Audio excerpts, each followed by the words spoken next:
So, you were starting to tell me about how your grandfather first arrived here. Yeah, he came to Ellis Island because he was promised a job in Pine Meadow in Connecticut to build a canal, because further about a mile up the Connecticut River there's a big dam, and the passenger boats coming up, they couldn't go any further. They had to stop, and the people had to go by horse and wagon to go further up, like towards Springfield. Yeah. So they put everything together, kinda, and decided to build the canal. The dam is still there, and when you go across the river, where the boats would stop, the people would have to get off and stay overnight. They stayed in the warehouse across the river, where it's Warehouse Point. That's where they get the name? Right on the left-hand side. Yeah. It's still there. And they would pull all the people's equipment up into the upstairs, because the people had to stay down below overnight, because the boat couldn't go up the river, and they had to go by horse and wagon to go around the dam.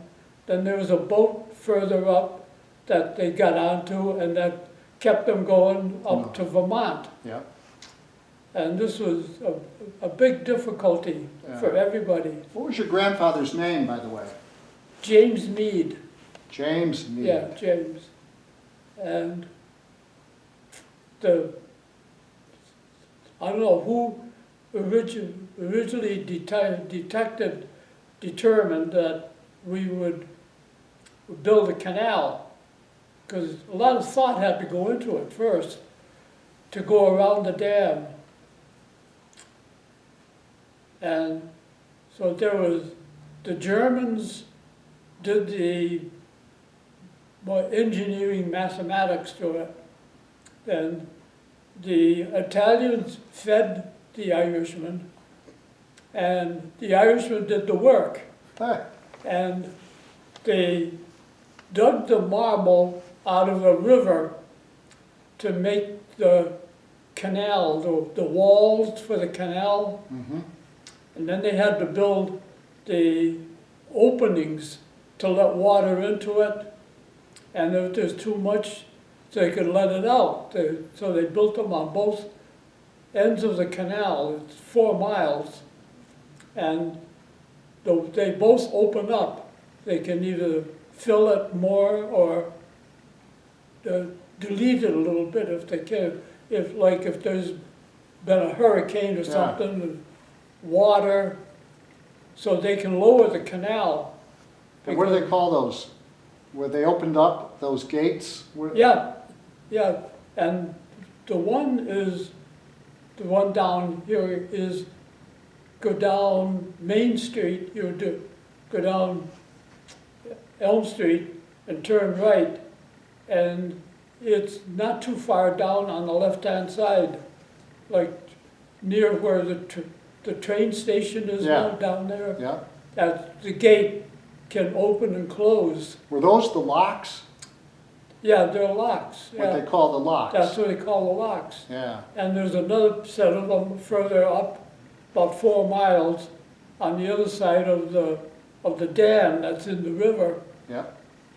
And so the Germans did the mathematics of it, the Irishmen did the work, and the Italians fed them. Now, did your grandfather tell you about all of this? No. Did you know your grandfather? I was a little kid. Yeah. And I did know when he passed away, but right at the moment I can't remember, I forgot. You were a young child at the time. Yeah. And they lived on, he built the house on First Street. And it was the second house.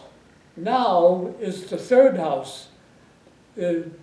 just recently, past few years, they built another, there was a big space between the street and where the first house was. And they, Do you remember going inside your grandfather's house? I don't really remember ever going there. I guess we did. My parents did, because we lived in East Windsor Hill. And Oh, okay.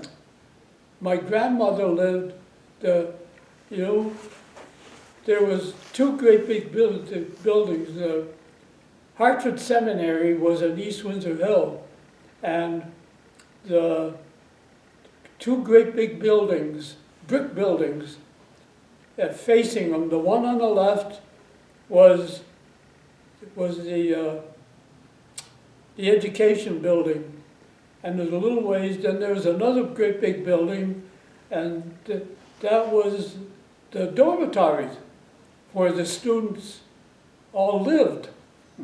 And then they, because of difficulties in the winter where they had school mostly, they went by horse and wagons going there. So they built to the seminary, they built these two buildings, great big brick buildings. Then the seminary was built further down in Hartford. Yes. Because it was too detached from Hartford for the people to have to come by horse, and the students go horse and wagon and all that. So are the original buildings still over there? One of them is. Oh. And we lived down further, and I had an older brother, me, and then a sister. I had another sister, and the house was too small for all of us to be living there, and we moved up to what was the dormitory to the seminary. Oh. The seminary became a nightclub called the New England Nut Club. It was The right New England Nut Club. The New England Nut Club. That was the educational building, and beside it my grandparents lived on one side and we lived on the other side. And my father worked for the Maloney family on Sullivan Avenue. You go down Sullivan Avenue, the big farm, the first one on the left, that was the Maloney tobacco farm. Tobacco. Yeah, and my father and my uncle, his brother, the both of them lived there, and they would go by horse and wagon to go to Maloney's and come back. But there was no water inside. There was a pump outside, and the big building, other big wooden building, was for the horses. And then they weren't using horses anymore. They're using tractors and Model T Fords. Yeah. So they built a big brick, like a big garage, and that's where they would put the vehicles and farm vehicles in there for the winter. Because after they got the tobacco all down, there was nothing else to do, so they put all the vehicles inside there. But I lived there for about 5 or 6 years, and I went to Ellsworth School, and I used to take the trolley car was across the street, and the trolley went down and that took all the students. Where was the Ellsworth School? It's down on the right-hand side. It's still a school. It's on the right-hand side, further down In East Windsor? in East Windsor. Okay. And the Pritchard family still lives in a great big structure right beside the Ellsworth School. And it's still a school. Mm. And the Now, was that grade school? It's a grade school. Yeah. Well, grade to 1st to 8. 1 through 8. Yeah. And Now, before you tell me more about schooling, I'd like to hear about your schooling. Tell me your brothers and sisters' names. my brother's name was Kenneth, and he was 3 years older than me, and I'm Russell. My sister is 2 years younger, was Constance, and call her Connie. I never heard anybody calling her Constance, but her name was Constance. Her nickname was Connie.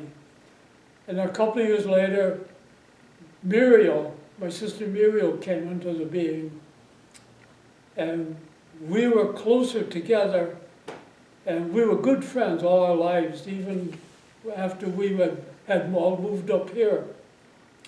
And then I had another sister quite a few years later. I think it was kind of a physical mistake, but she came into the world. Yeah.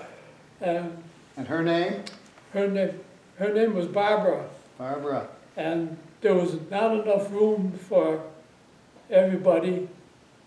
And my father wanted her, couldn't work in the winter. Yeah. Because there was no jobs. So he heard that there were some jobs open in the woolen mills in Rockville. So he took the trolley car up there and did some looking around, and he was offered a job. Good. In the Springville. You familiar with any of them? I remember them. The Some of those Springville mills Mill in Rockville. on West Main Street. Yeah. Yep. And he was offered a job there. Every day.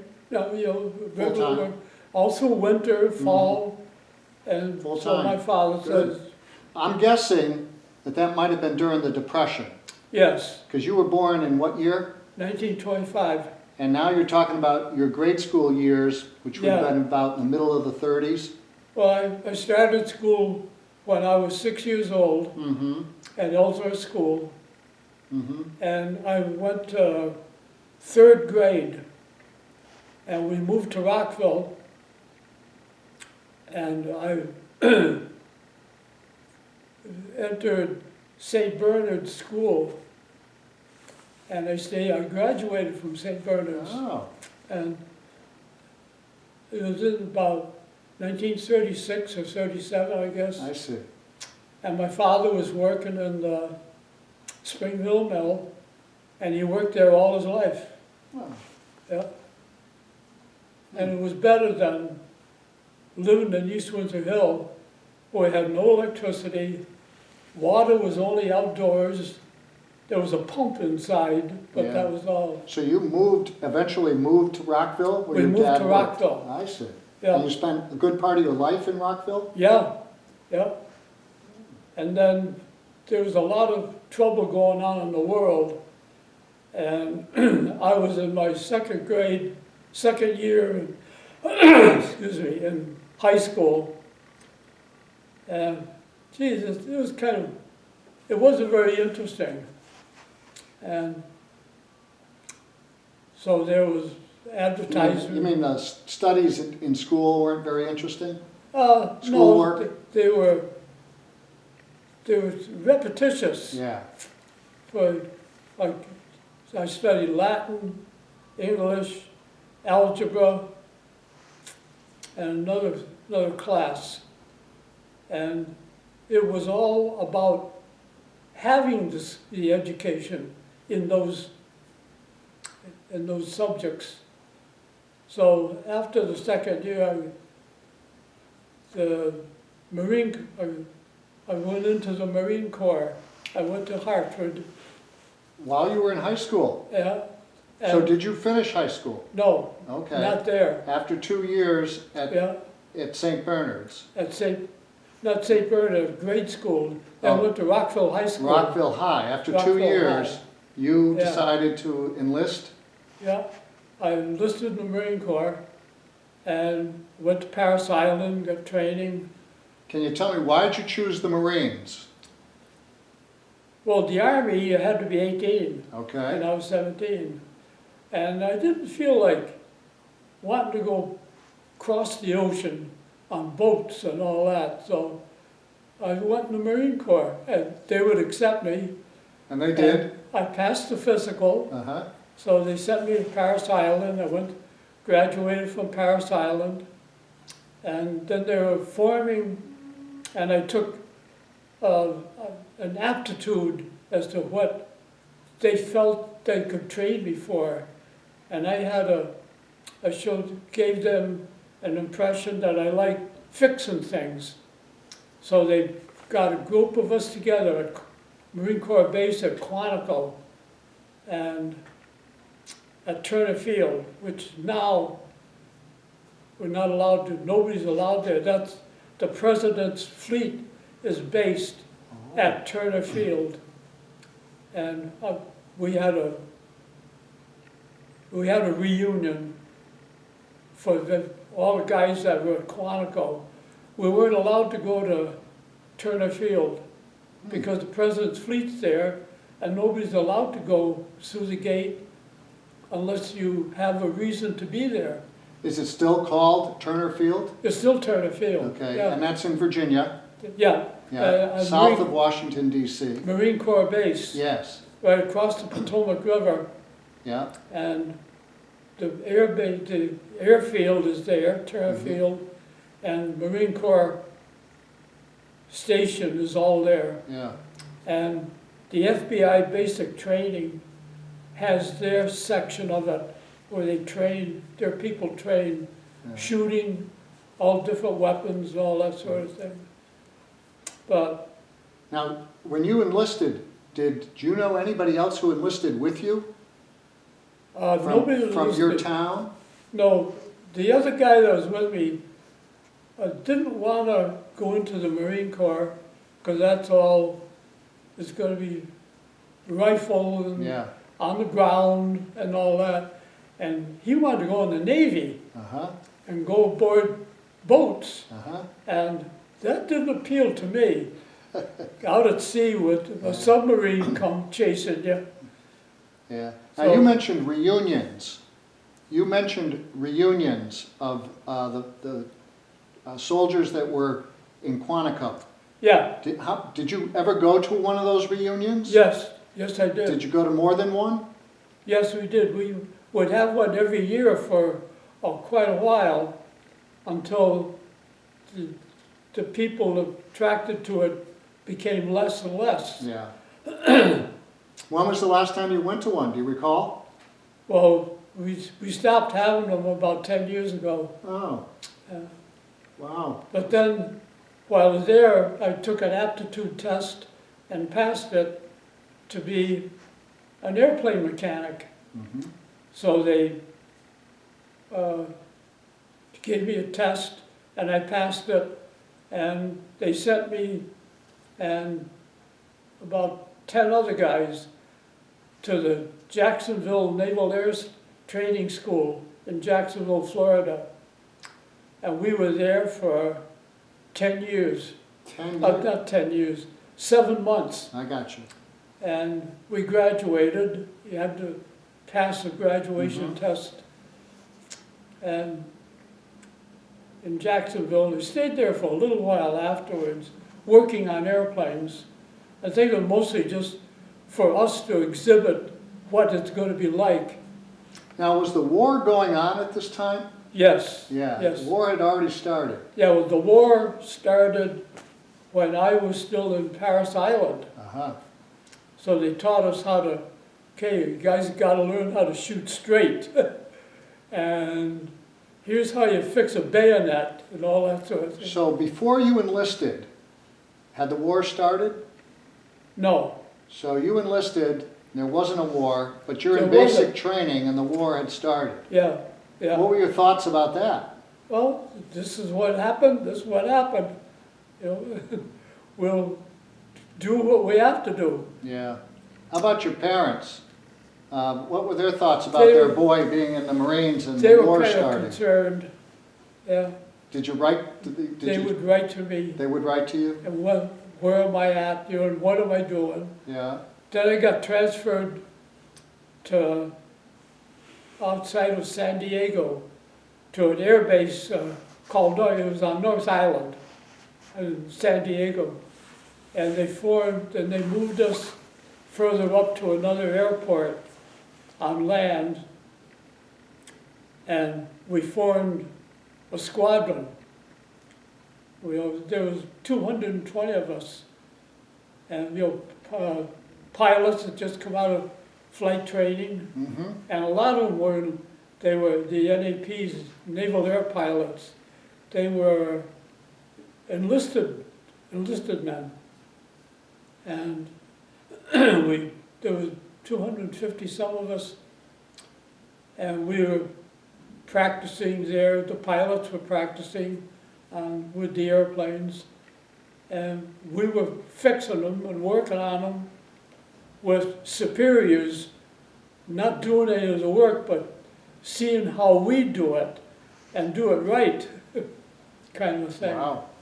And then all of a sudden our air base was closed, and we were getting ready to leave. We didn't know where we were going. Didn't know where you were going.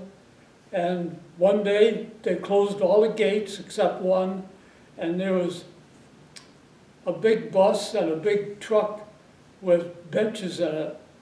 And we got there and all of our equipment, and it took us down to San Diego Harbor, and then we were put on a transport, troop transport.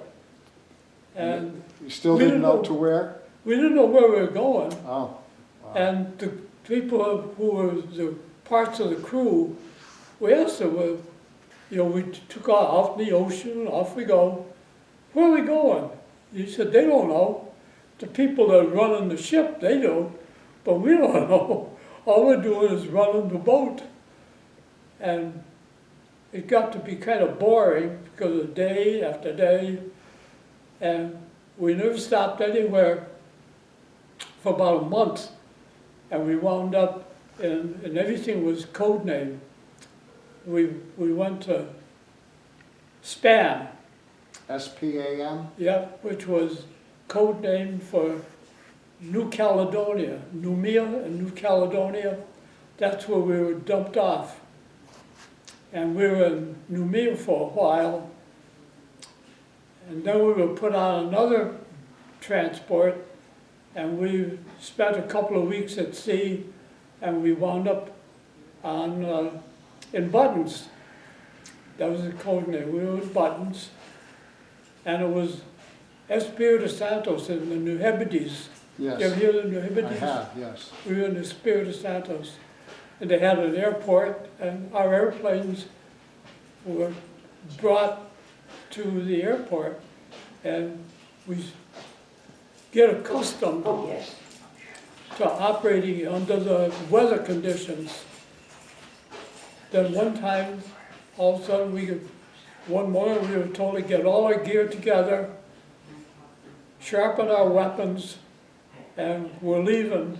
We're getting on another ship, and Well, let me just ask you a question.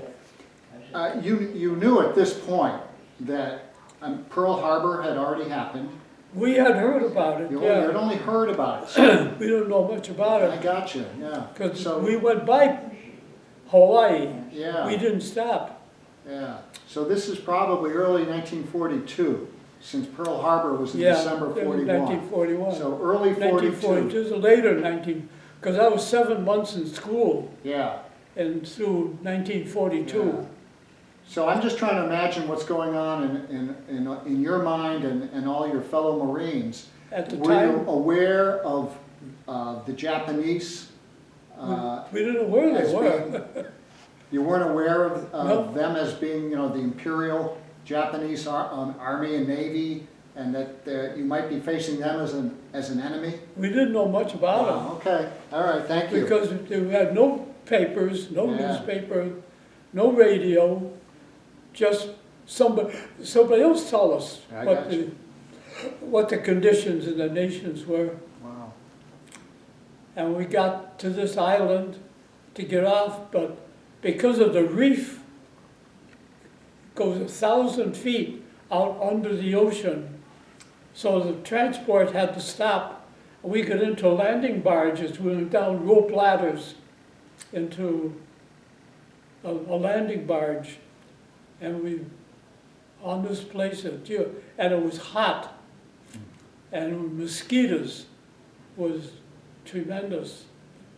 And we were in Cactus, and it took us to a place where the Seabees were finishing an airport. They had, when this was a thick jungle, we had to follow, there was 4 rivers, the Lunga and the Matanikau, and we had to follow them to know where we were going. And if you turn around, how to get back, because you get out in the jungle and turn around, you had no idea what way to go. It was so thick. And what was disturbing me, the snakes were about 10 feet tall, 10 feet long, and they lived up in the coconut trees. And the crocodiles weighed about 1,000, and the wild boar weighed about 2,000, and they had the big spears. But we were on Cactus, and we had to get our rifles ready and everything else, because the Japanese were on the other side of it, and they wanted the airport. There was no other place to have an airport on Cactus. And the Seabees had made this airport, and they smoothed it, and they covered it all with Marston mats. You know the Marston mat? Mm-hmm. Okay. Because of bombs or shells hit it and blew holes in it, in what they made the airport, it was, couldn't use it. Yeah. So the Marston mats took all the blows, and the Seabees had bunches of them, these mats, and they were big. And there was a kind of a device that picked them up and would take them over and take off the one that was damaged, put it on. Mm-hmm. Airport could fly again. Wow. And we were at Cactus, and there was in December when we were put ashore. I find this out later. We didn't know what the month was or what time. It didn't matter. Oh, so that's probably December of 41. No, 42.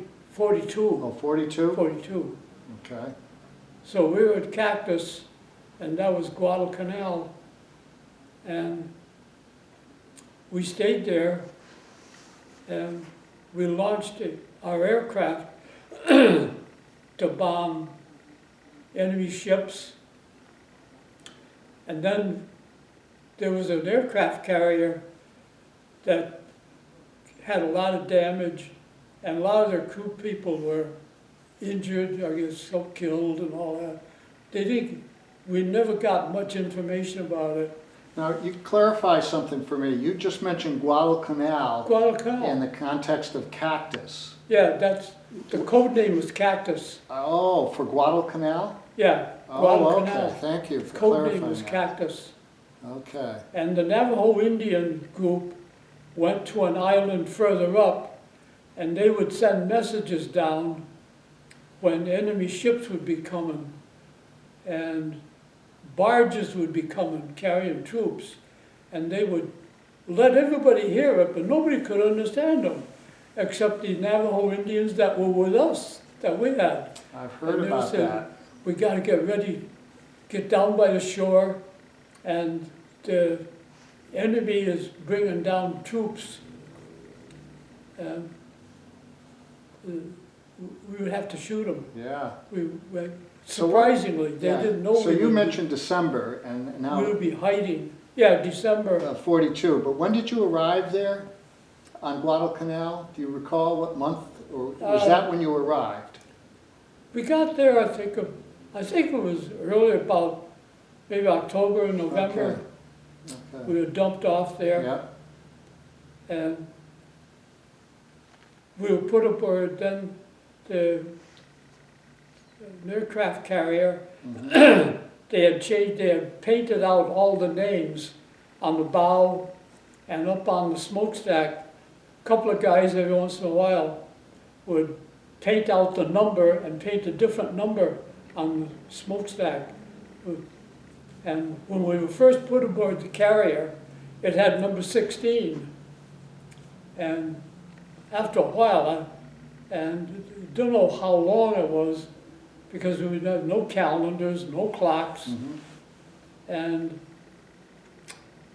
they painted out and they painted another number. And found out later that the Japs changed their mind because now there's another carrier, there's more than what they can handle, so it was the same one that they were seeing. Oh, It's the same one. We find all that out later. yeah, oh, I see, yeah. And we were aboard a carrier, and I was an anti-aircraft batteryman, a 40mm quad mount. And there was one incident, there was a TBF coming in for the flight of TBFs took off, and they were, later when they come back, they were recovering the torpedo. They did their mission. And one of them was coming back, and he was turning real tight right around the approach of the deck, and he had his hook down. And our quad mount was right near the entrance. We were on the second floor, but our shoulders and head were about level with the flight deck, so we could see the airplanes coming. And all of a sudden, we saw him still turning, and he had his hook down, and he shouldn't have been, he was in the wrong position. Anyways, and the arresting wires were extended. The airplane caught them and stopped the airplane and yanked it backwards, and it dropped down.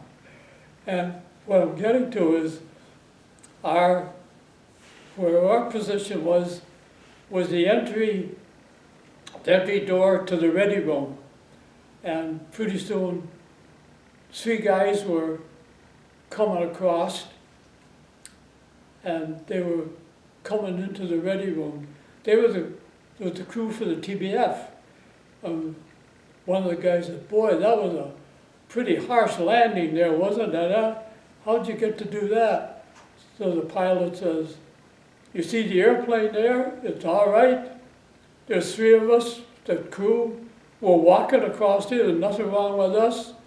"Yeah, you see that, yeah?" That was a good landing.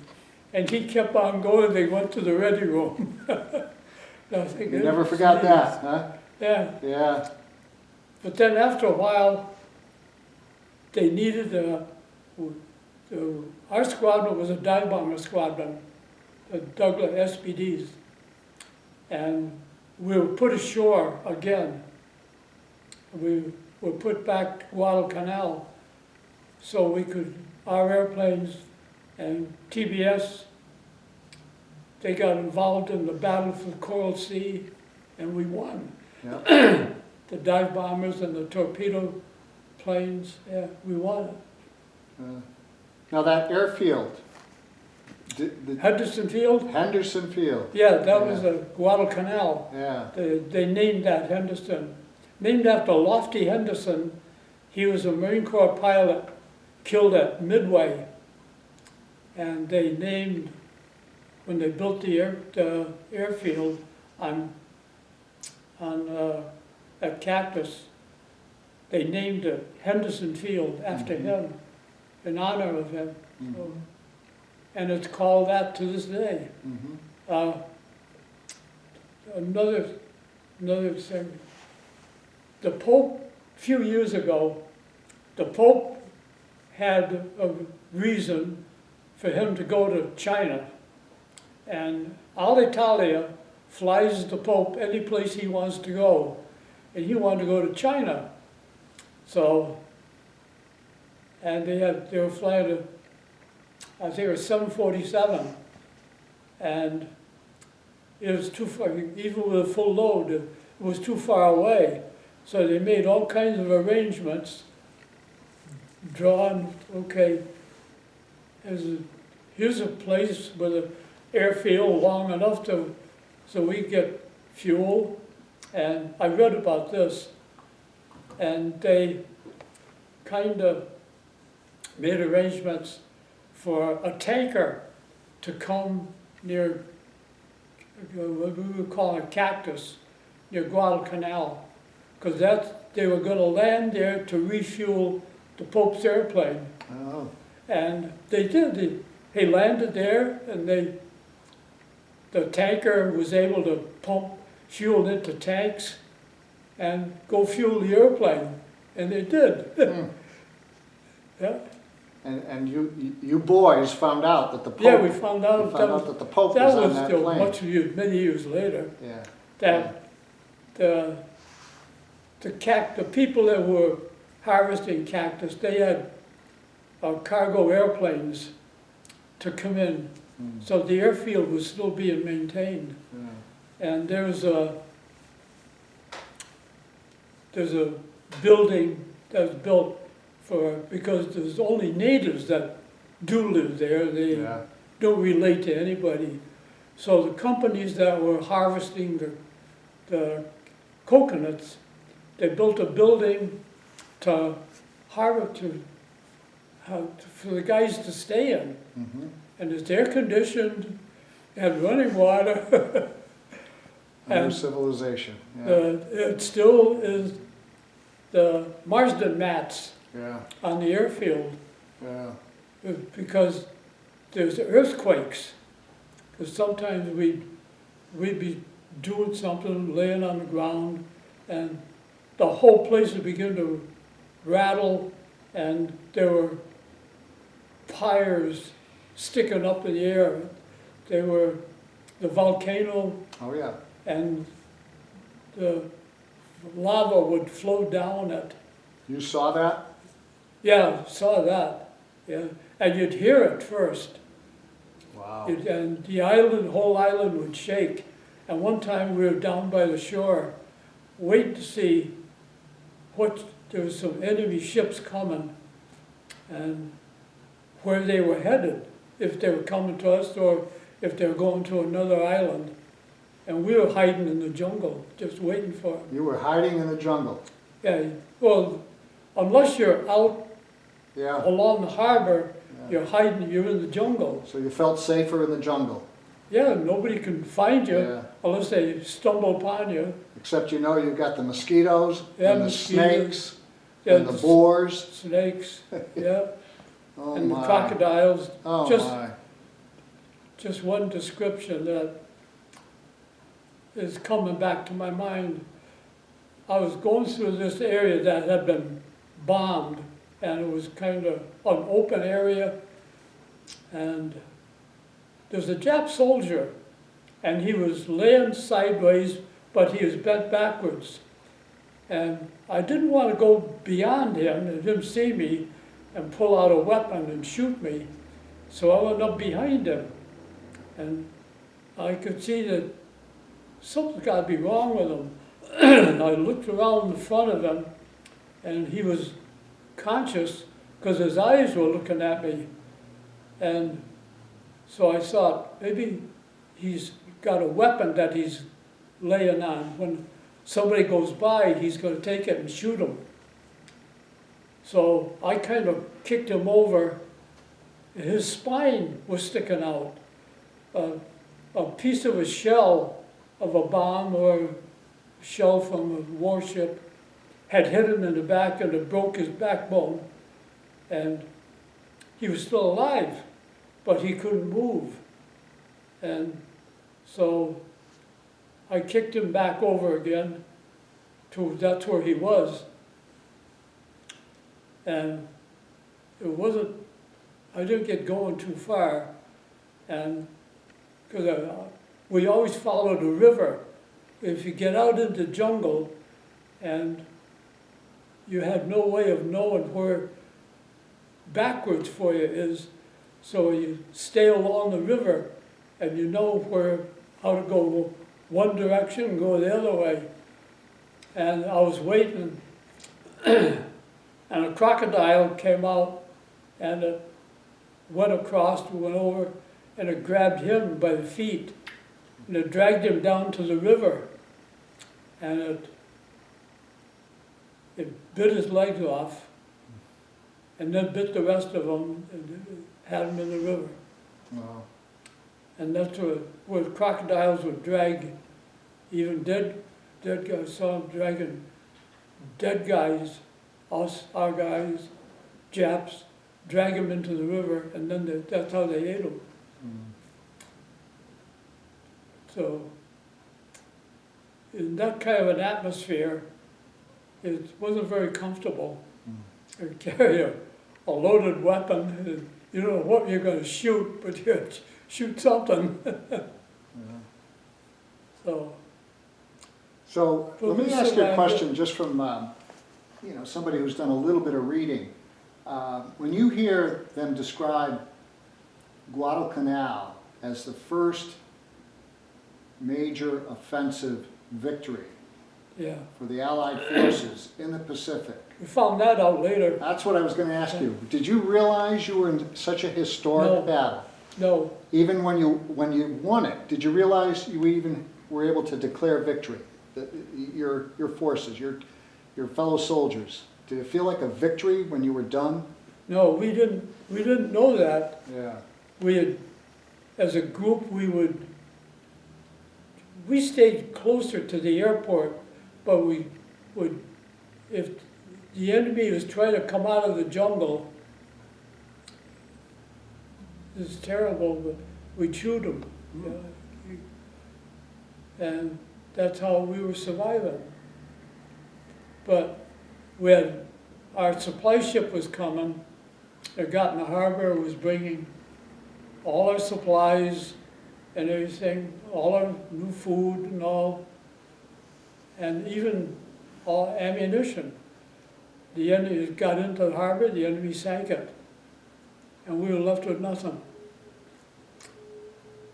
So, that's So what approximately when do you recall that you were able to leave Guadalcanal for the last time? Because you were back and forth between the carrier and being sent to shore and into the jungles, and then back onto the carrier. No, we only went down to carrier once. Oh, you only went on there once? Yeah. So most of the time, during those months, my readings tell me that the Battle of Guadalcanal was from August of '42 to February of '43. Yes. And you got there around October or so, maybe? We didn't know what a day it was, Yeah. what month it was. But do you recall when you left? Yeah, when we were leaving, we got aboard this troop ship. And across the aisle, across across the bay, in the harbor across, was Savo Island. And there was a PT boat squadron based over there, because there was no place for them at Guadalcanal, because the reef was 1,000 feet under the ocean, and boats couldn't come in. It was harsh. You couldn't bang your way through. You could bang your way through it, but the PT boats stayed over at Savo Island, and there was PT 109.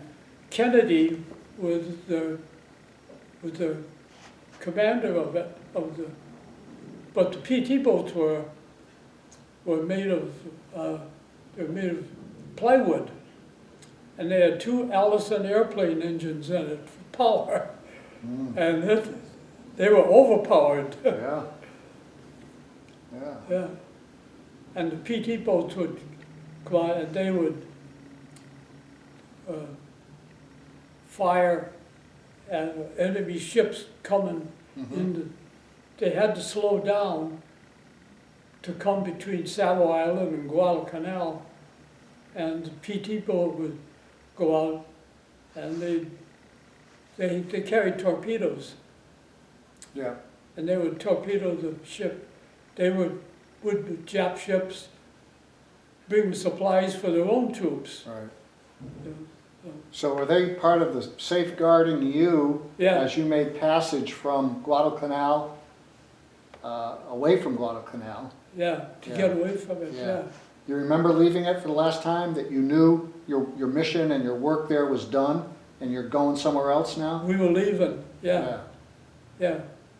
But did you know where you were going next? No, had no idea where we were going or what for. Yeah. We carried our weapons, but we didn't have much equipment. We were down to just what we were wearing. Our clothes were ruined, and we were being brought back. We didn't know it. It was a month or so later, and we were coming into this harbor, and it was San Francisco Bay. And you didn't know that that's where you were? Oh, wow. We didn't know it. So what did that feel like, though, when you did see? When we pulled into to where the ship was, and they wouldn't let anybody near us. They had a line of ropes for us to go between to get cleared through, because you couldn't carry a lot of things. You couldn't carry enemy rifles or anything like that. So was your first realization that you were coming into San Francisco, the view of the Golden Gate Bridge, or how did you realize it was We San went Francisco? under a bridge. We didn't know it was the Golden Gate Bridge Yeah. or San Francisco, but Until we you knew got, we were in the United States somewhere, yeah, because we've been at sea for a month. wow. But, So this is probably now March or April yeah, of yeah. 43. yeah, And came you're back. coming into San Francisco. Yeah. Did you think you were going home? Well, we didn't know where we were headed when we were going ashore, but they wouldn't let anybody talk to us. Yeah. We had to go to a line to a bus that was picking us up, all of us. We couldn't talk to anybody as to where we were. And we didn't know it was Guadalcanal, we were in Cactus. Yeah. Yeah. So, But you knew you must have known you survived hell. yeah, yeah. Like sometimes I make a short talk. I say, the day I get to heaven, to St. Peter, I can yell, a Guadalcanal Marine is here, sir, and I've already served my time in hell. Did you write that? Did you compose that? I figured that out, got that myself. God bless I you. didn't read that. No, you I made that up yourself. myself, yeah. You like poetry. But, like, gee, the place was full of the snakes Yeah. and the crocodiles, and they ate guys. They dragged them to the river, they ate them in 3 bites. Yeah. But now that you're in San Francisco, and Yeah. they haven't told you where you're going next, but at some point they did, or at some point you realized where you're going. The war is still going on. We went to it, yeah, oh yeah. We went to some air base, and they gave us all new gear, new clothes and all that. And they gave us a month to leave. So I came home, Good for you. got a ticket on the train, came from San Francisco right into Hartford. Did your parents know you were coming home? Were you able to contact them? Yeah, I wrote them a letter. From California? Yeah, Yeah, they must have been so happy. there was a base that we stayed at for a little while, then I got sent to El Toro, down by Santa Ana. It's closed now, but it was a big air base. And the field there now, Camp Pendleton, was about 50 miles away from us. They Yeah. got their own airfield. Let me ask you, did your brother also enlist? Yeah, well, he was drafted, And he was drafted. and he went to Europe. Okay. Yeah, he was in the Army. And he's your older brother? older, 4 years. So did he go in before you enlisted, your brother, or around the same time? Right around the same time. Right around the same He was time. drafted, yeah. Drafted into the Army? Yeah, into the Army. And he went to Europe? Yeah, he was an artilleryman Okay, in Europe. all right. Yeah, So your parents have both boys on Yeah. opposite sides of the world, yeah. in the middle of a world war. Both ends of the world. Yeah, yeah. Yeah. But you did what you had to do Mhm. to stay alive. So from the West Coast, Santa Ana and El Santa Toro, Ana from and San there, Diego.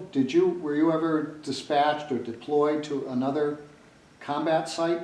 No, You didn't see any more combat after no, that? no, no. Good for you. I was asked to transfer into this other dive bomber squadron. And so I went to the first sergeant and I told him, I don't want to go with you. You're going overseas, you're leaving, and I don't want to. So he says, okay, I won't accept you. Yeah. So he didn't, so I stayed at El Toro in Mhm. Santa Ana. That's where you stayed. That's where I stayed. yeah. And what was your rank at that point? I was promoted to staff sergeant, You were. yeah. And then after the war, got out of the Corps, and a couple of years later, the Korean War was building up, and I didn't want to go back into the Marine Corps. Mhm. And I knew some guys around Rockville, they had been being called back for active duty in the Marine Corps and some in the Navy. And I didn't want to go back. So I joined the Connecticut Air Guard Mhm. at Bradley. And I was working there. About 2 months later, I got a notice to report to the Marine Corps recruiting office in the Hartford Post Office. So, oh no, so I went to my first sergeant in the Air Guard, and I says, hey, look what I gotta leave. And he says, do you wanna? And I said, no, I don't wanna do that again. And he said, okay, give me that, I'll take care of this. You're not going anywhere.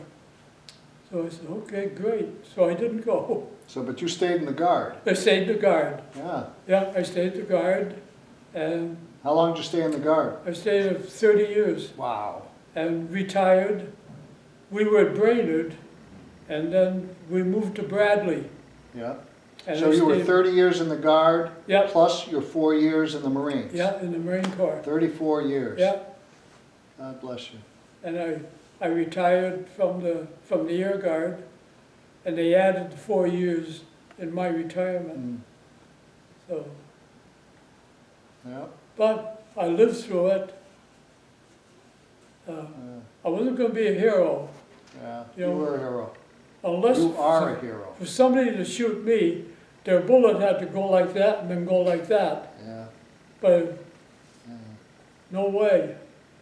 Well, you know what, we're kind of like at a point in your life story where the war is going to be behind you. Somehow you made it to Windsor Locks, Connecticut. Yeah, And what I'd like to do is, if it's all right with you, if we could get together again and pick up from there and tell me a little bit about the rest of your life. You know, you got married, you had kids, Yeah, you well, got a job, a career, and you I was landed in Windsor Locks. I was at Windsor Locks. We were first at Brainerd, Mm-hmm. and the airport was too short, so they moved us to Bradley.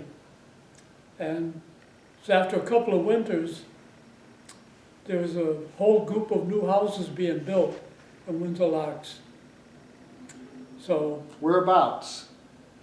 What's up by Route 75. Up by Route 75. They cut down all the trees.